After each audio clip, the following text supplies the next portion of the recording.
Magandang umaga po sa inyong lahat. So ngayong umaga ay meron akong i-share sa inyo na honest review sa paggamit ko sa ganitong e-bike na Hataso Hero 2.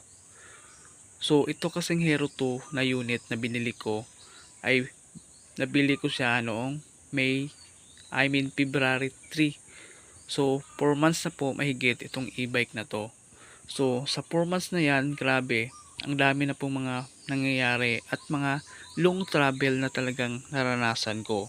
Kaya ito, i-reveal ko sa inyo yung honest review pagdating sa top speed at saka kung ilang kilometers ba talaga ang posibleng takbuhin sa isang full charge na gamit yung top speed mo na yung gear 3 level.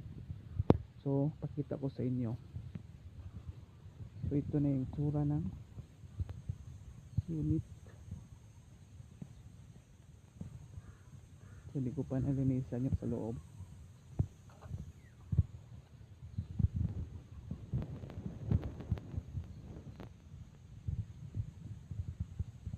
So ngayon pakita ko sa inyo kung bakit masasabi ko na honest review.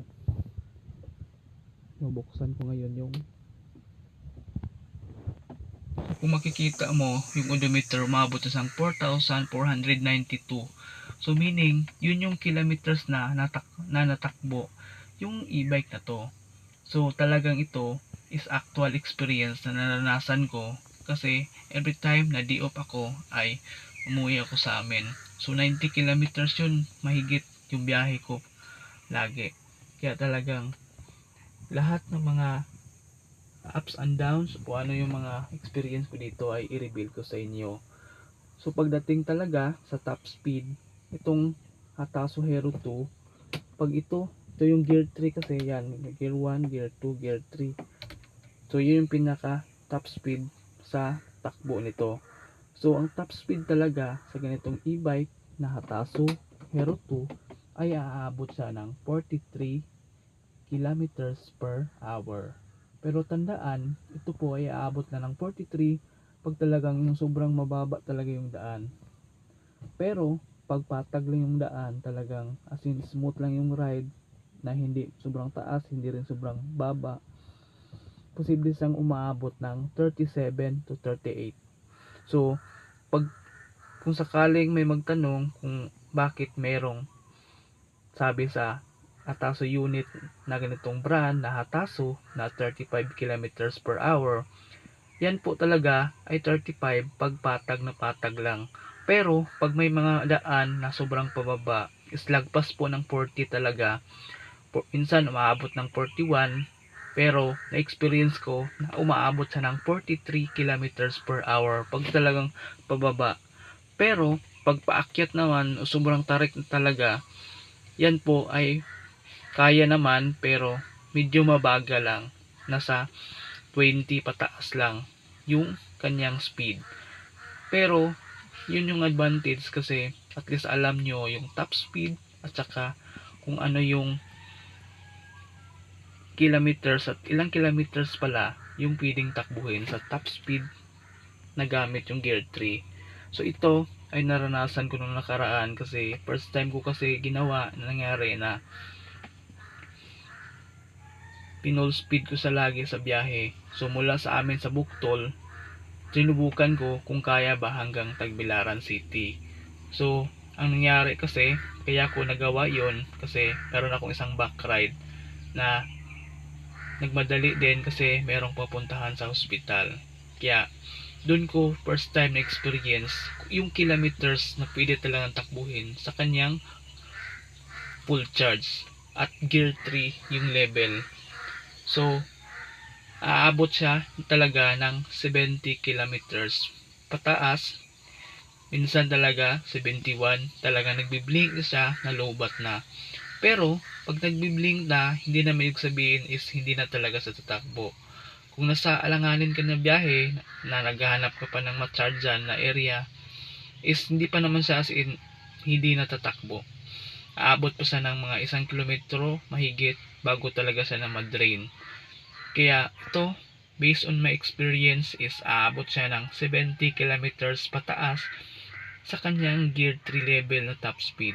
So yun yung actual honest review ko sa ganitong e-bike. Pag Gear 3, natakbo mo lagi is 35 kilometers per hour. Minsan, aabot ng 43 pag may pababa. Ang kanyang speed talaga at saka yung kilometers ay nangyayari talaga based po sa aking personal experience sa ganitong unit na Hataso Hero 2. So ang top speed niya, posible siyang aabot ng 41 up to 43. Yun po ang pinaka-actual experience ko po sa paggamit ko na ganitong unit.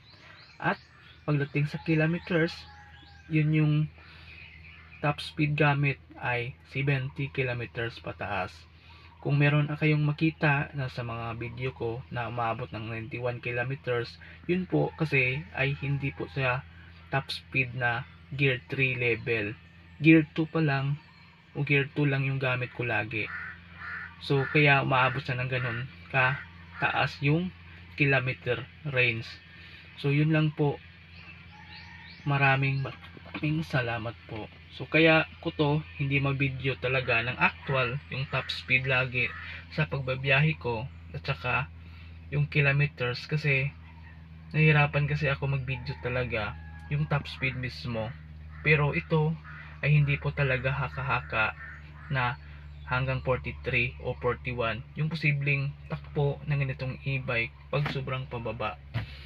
Talagang totoong nangyayari sa akin na maabot siya ng 41 to 43. Pagpatag is nasa 35 lang to 38. So, kaya ito kasi yung ginagamit ko na pag mag-video ako, pag nagmamaneho ako ng e-bike at gusto ko mag-vlog. So, ito yung ginagamit ko. Tanggal nga lang kasi yung pinakaano dito. Kabit ko lang pag magbabiyahe na ako at mag-vlog. So, yun yung ano talaga actual experience. Kaya ako hindi ko ma-video yung top speed kasi mahirapan kasi ako hanggang nagde-drive ako. Walang magbibideo talaga sa pinaka dashboard. At saka every time kasi na bumibiyahe ako is talagang ako lang. Wala akong ibang backride kaya talagang mahihirapan ako mag-video sa top speed nito. At saka yung kilometers talaga natakbuhin sa ganitong unit. So, yun lang po. Maraming salamat po. Sana makatulong to sa mga Hataso e-bike Hero 2 owner. So, maraming salamat po.